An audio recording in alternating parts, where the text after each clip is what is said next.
ये बात है फरवरी 1948 की और लोकेशन करीब वही थी जहां MH370 2014 में आखिरी बार रेडार पे देखा गया था, यानी कि स्ट्रेट ऑफ मलाक्का।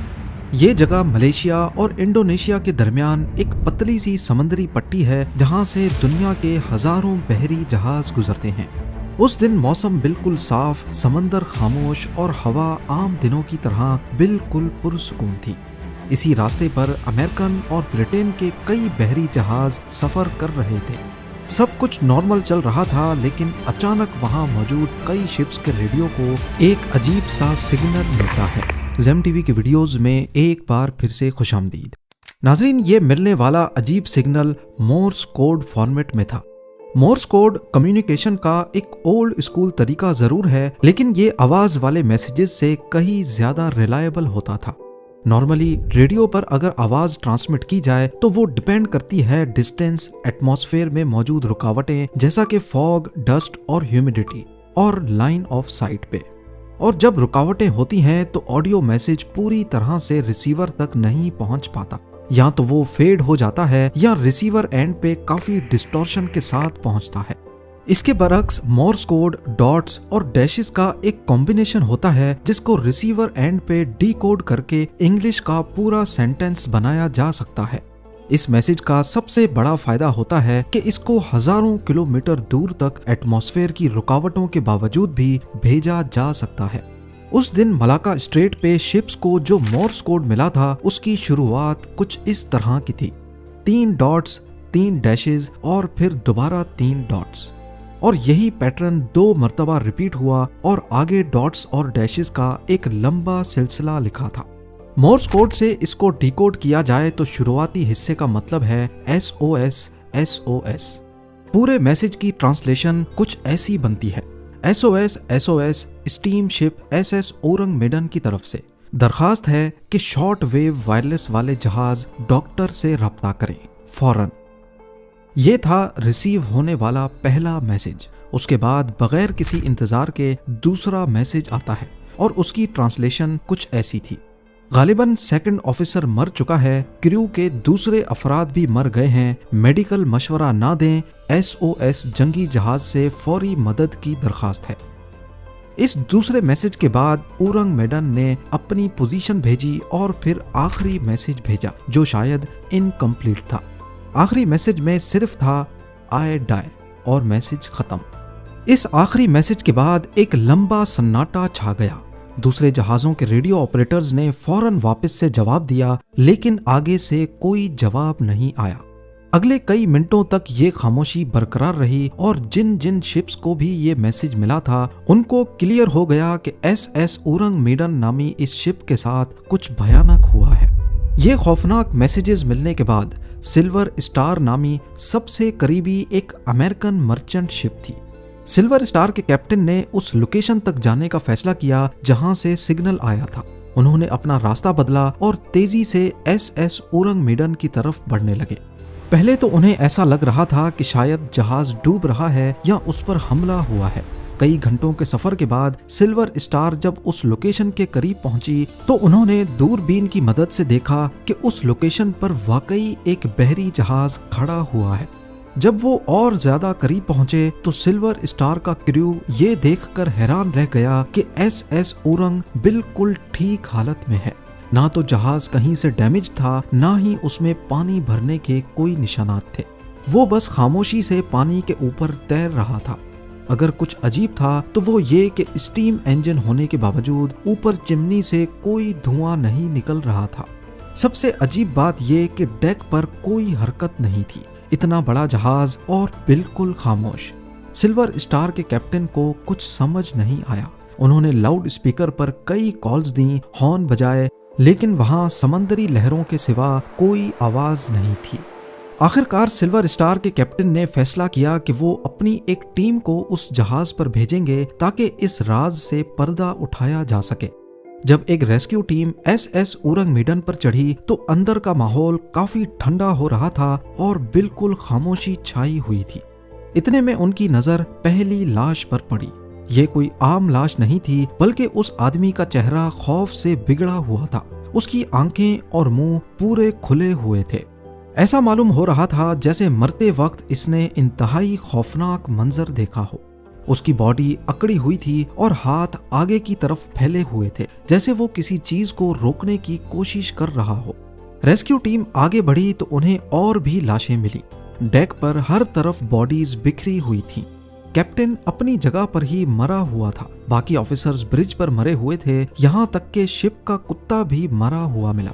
उस कुत्ते की मौत भी नॉर्मल नहीं लग रही थी, वो भी अकड़ा हुआ था और उसका मुंह भी खुला हुआ था। सबसे हैरान करने वाली बात यह थी कि किसी भी बॉडी पर कोई जख्म के निशानात नहीं थे, ना खून बहा था, ना कोई चोट लगी थी, ना ही किसी लड़ाई के निशानात वहां मिले। बस सबके चेहरों पर वही एक खौफनाक एक्सप्रेशन था। रेस्क्यू टीम जब रेडियो रूम में पहुंची तो वहां उसी रेडियो ऑपरेटर की लाश मिली जिसने ये सारे रेडियो मैसेजेस भेजे थे। उसकी उंगलियां अभी भी मोर्स कोड के की पर उसी हालत में थीं जब उसने आए डाय का मैसेज भेजा था। सिल्वर स्टार की रेस्क्यू टीम को एक बात तो कंफर्म हो चुकी थी कि यहाँ पर कुछ बहुत ही एबनॉर्मल हुआ है, क्योंकि लाशों पर कोई वाज़े चोटों के निशानात नहीं थे और सबकी मौत खौफ के मारे ही हुई है। इस पॉइंट पे उन्होंने फैसला किया कि जहाज को रस्सियों से बांधकर नजदीकी पोर्ट पर ले जाया जाए ताकि इस पर मजीद इन्वेस्टिगेशन की जा सके। अभी रेस्क्यू टीम ने रस्सियां बांधना शुरू ही की थीं कि जहाज के निचले हिस्से कार्गो होल्ड नंबर 4 से धुआं निकलना शुरू हो गया। पहले हल्का धुआं ही था, लेकिन देखते ही देखते आग भड़क उठी। ये आग इतनी तेजी से फैली कि रेस्क्यू टीम के पास भागने के सिवा कोई और ऑप्शन नहीं था। वो फौरन अपनी छोटी बोट्स में वापस कूद गए और अपनी जान बचाकर सिल्वर स्टार की तरफ चले गए। जैसे ही वो अपने जहाज पर वापस पहुंचे, एसएस उरंगमीडन में जबरदस्त धमाका हुआ, जिसने जहाज के मलबे को दूर दूर तक समंदर में फैला दिया। देखते ही देखते वो मिस्टीरियस जहाज अपने तमाम राजों और उन खौफनाक लाशों के साथ समंदर की गहराइयों में डूब गया। अब वहां कोई सबूत नहीं बचा था, सिर्फ गवाही थी सिल्वर स्टार के क्रू मेंबर्स की, जिनके सामने ये सारा वाकया हुआ था। चूंकि कोई सबूत ही मौजूद नहीं था, इसीलिए कई लोगों ने इसको मन गढ़ंत कहानी कहा और कुछ लोग इस पर कॉन्स्पिरेसी थ्योरीज बनाने लगे। कुछ रिसर्चर्स का कहना था कि एसएस उरंगमीडन नाम का कोई जहाज ऑफिशियली रजिस्टर ही नहीं था।